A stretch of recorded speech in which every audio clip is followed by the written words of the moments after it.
Okay, so I heard a comment about how Tamiya kits, how easy they are to put together, and yeah, I'm here to demonstrate how easy they are.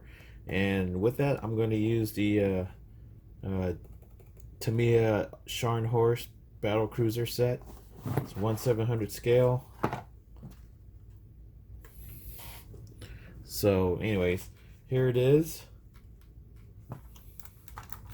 All the stuff here, all the sprues. So, there's some super glue. Let's see how easy it is to put this thing together. Some sprinkle here, sprinkle there, sprinkle everywhere. Shake. Alright, let's see here how this works here.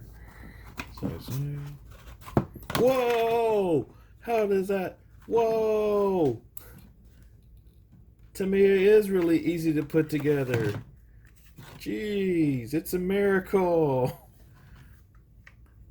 Andy's hobby shop was right. All you have to do is just put some super glue inside the box and start shaking it, and boom. That easy. Thank you, Andy.